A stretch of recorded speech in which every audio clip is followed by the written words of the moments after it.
क्यों पड़ते हैं श्री जगन्नाथ भगवान प्रत्येक वर्ष बीमार? उड़ीसा प्रांत में जगन्नाथपुरी में एक भक्त रहते थे। श्री माधव दास जी अकेले रहते थे। कोई संसार से इनका लेना देना नहीं है। अकेले बैठे बैठे भजन किया करते थे। नित्य प्रति श्री जगन्नाथ प्रभु का दर्शन करते थे और उन्हीं को अपना सखा मानते थे। प्रभु के साथ खेलते थे। प्रभु इनके साथ अनेक लीलाएं किया करते थे। प्रभु इनको चोरी करना भी सिखाते थे। भक्त माधव दास जी अपनी मस्ती में मगन रहते थे। एक बार माधव दास जी को अतिसार उल्टी दस्त का रोग हो गया। वह इतने दुर्लभ हो गए कि उठ बैठ नहीं सकते थे, पर जब तक उनसे बना ये अपना कार्य स्वयं करते थे और सेवा किसी से लेते भी नहीं थे।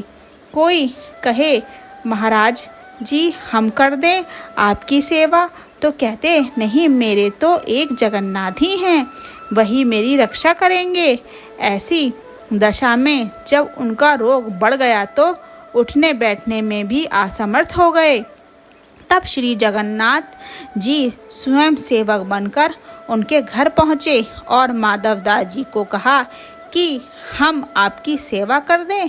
भक्तों के लिए आपने क्या क्या नहीं किया, क्योंकि उनका इतना रोग बढ़ गया था कि उन्हें पता भी नहीं चलता था कि कब मल मूत्र त्याग देते थे।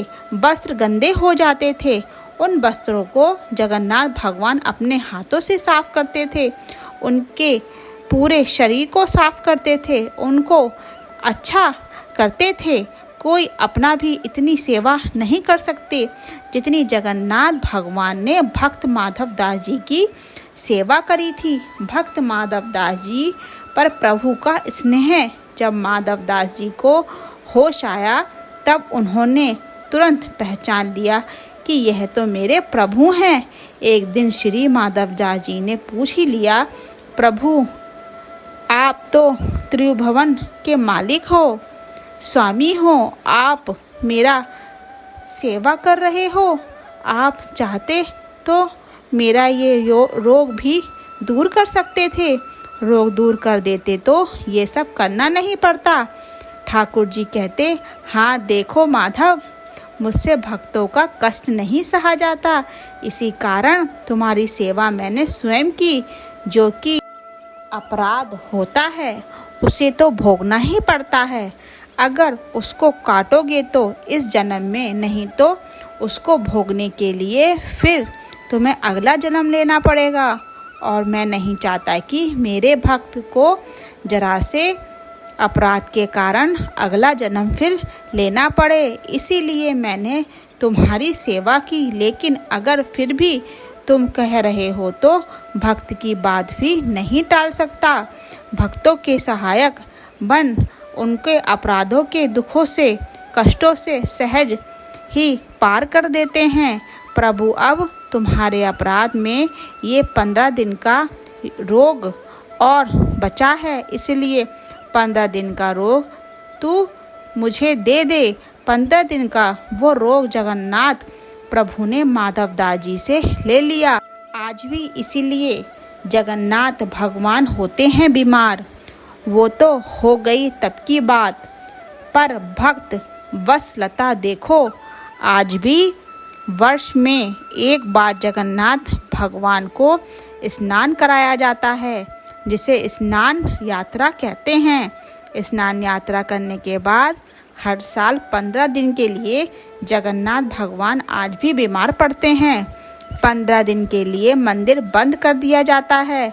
कभी भी जगन्नाथ भगवान की रसोई बंद नहीं होती, पर इन 15 दिनों के लिए उनकी रसोई बंद कर दी जाती है। भगवान को 56 भोग नहीं खिलाया जाता। बीमार हो तो परहेज तो रखना ही पड़ेगा। प्रभु को लगाया जाता है काढ़ों का भोग। 15 दिन जगन्नाथ भगवान को काढ़ों का भोग लगाया जाता है।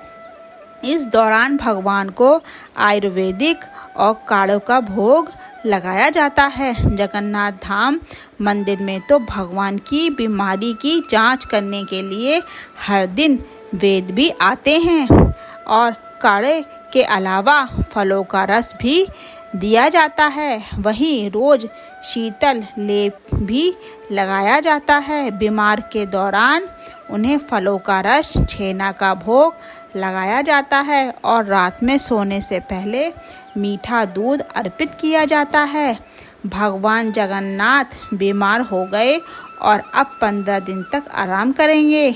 आराम के लिए 15 दिन तक मंदिरों के पट भी बंद कर दिए जाते हैं और उनकी सेवा की जाती है ताकि वे जल्दी ठीक हो जाएं।